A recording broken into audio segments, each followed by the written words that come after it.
پلار آخري وصیت.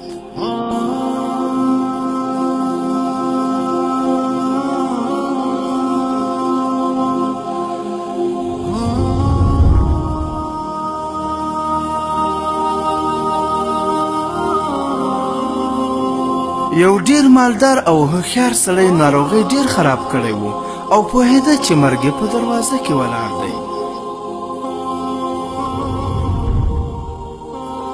دغه سړي یو مست زلمی او ډیر بې پروا زوی درلوده. یوه ورځ یې خپل زوی راوغوښت او ورته یې وویل: زما د مرګ شېبې رانږدې شوي دي، یو وصیت درته کوم، په یاد یې لره.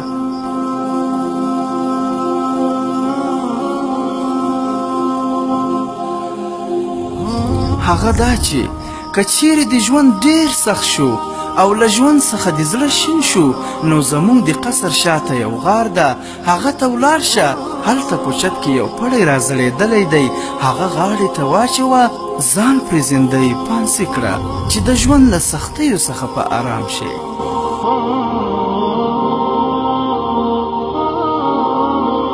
له دې وصیت څخه کم وخت وروسته د هوښیار سړي مرګ میلمه شو او له نړۍ څخه یې د تل لپاره سترګې پټې کړې او ټوله شتمني یې خپل مست او بې پروا زوی ته پاتې شوه. دغه ځوان ډېر په عیاشیو او مستیو کې د پلار ورپاته شوې دنیا له خپلو ملګرو سره مصرف کوله.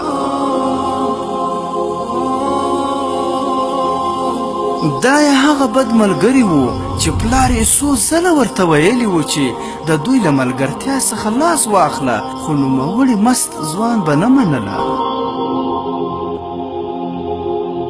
په لږ وخت کې د پلار ګټلې دنیا په ډېره اسانۍ سره له لاسه ووته او سمدستي یې حالاتو بدلون وخوړ.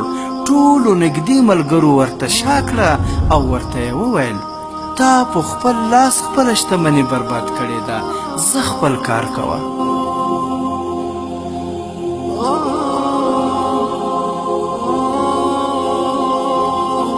د ځوان ژوند ډیر تریخ شو. دا سخت حالت یې نشو زغملی او په دې وخت کې د پلار وروستی وصیت ورپه یاد شو. له ځانه سره یې وویل: پلاره، ستا وصیت به نن پوره کوم او ستا له وصیت سره سم به ځان زندۍ پانسي کړم.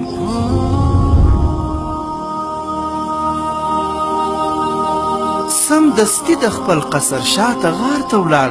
هلته یې د پلار له وینا سره سم په چت کې ځوړند پړی ولید. له سترګو یې وروستۍ اوښکې وبهېدلې او بې له ځنډه یې پړی غاړې ته کړ.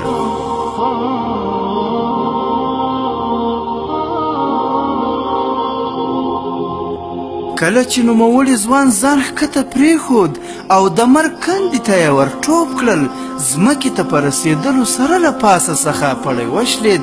د سرو او سپینو زرو د سکو شرنګولی باران پیل شو. په ځمکه له لوېدلو سره سم یې شاوخوا غولی د سرو او سپینو په سکو وپوښل شو چې یوه لیکلې پاڼه هم پکې پرته وه.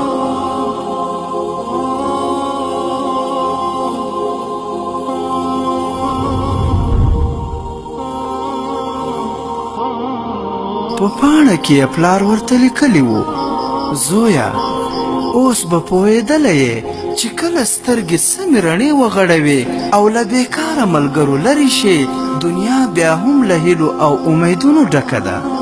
دا شاوخوا چې درته سره او سپین پراته دي، دا زما د شتمنۍ نیمایي برخه ده چې ستا لپاره مې دلته ساتلې وه، او د دې نیمایي برخې د ترلاسه کولو لپاره مې دا طریقه ځکه درته غوره کړه څو سمې لارې ته برابر او له بېکاره ملګرو څخه لاس په سر شي او بې ځایه لګښتونه پرېږدې.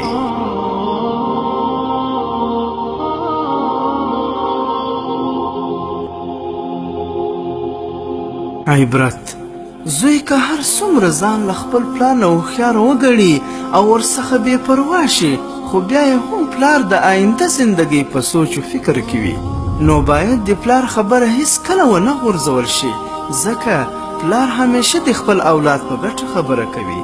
که پلار داسې خبره وکړي چې په لومړي کې سخته خو وروسته پایله یې ګټوره وي، او له بیکارو او بدو ملګرو سره د ګرځېدلو پایله داسې ده لکه څنګه چې د پورتنی ځوان وه.